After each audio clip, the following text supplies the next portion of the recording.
Сәлем достар, сіздермен бірге Асқар. Бүгін біз 2011 жылғы шыққан 247 градусы по Фаренгейту деген кино жайында айтатын боламыз. Арнаға жазылып, лайк басып кетіңіздер. Дженна есімді қыз өзінің жігіті Джемимен бірге жолда апатқа ұшырайды. Нәтижесінде жігіті көз жұмады. Арада 3 жыл өтіп қайғысы басылғанда қасына Кристина есімді құрбысын шақырып, көл жағасындағы үйге барайық дейді. Оларға таныстары Майкл мен Йен қосылады. Олар көл жағасында жалдамалы үйге келіп, сол жердің қожайынымен сөйлесіп, үйдің біреуінде демалуын сұрайды. Себебі түнде жақын жерде фестиваль болатын. Джен бөлмесіне кіріп антидепрессия дәрісін ішпей қояды.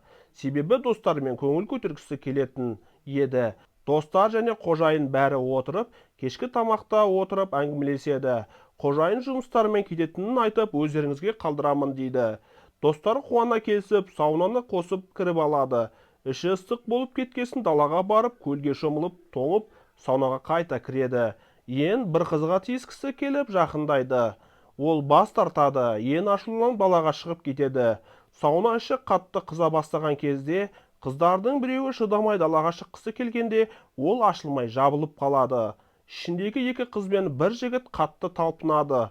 Ақыры жігіт есіктегі кіші терезені ұрып сындырады да қолын жарақаттайды. Сауна ішіндегілер сырттан иттің үрген дауысын естиді. Ит саунада біреулер бар екенін деп үріп жатады. Йен оған көңіл аудара қоймайды. Себебі олар мені тастап фестивальға кетіп қалды деп ойлайды. Басы әбден айналған сауна ішіндегі екі қыз бір-бірімен төбелеседі.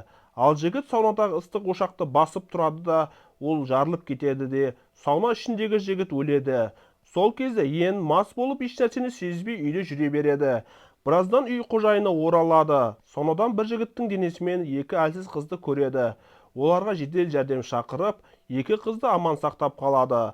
Саунаның ашылмай қалған себебі Йен сыртқа шыққанда есіктің алдында қарсы бағытта тіреуіш тіреліп қалған екен. Оны Йен байқаусызда осылай жасаған болып шығады. Ыстық ошаққа жабысқан жігіттің әрекетін түсінбедім. Ал сіздер ше?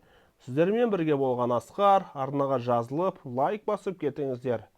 Сау болыңыздар.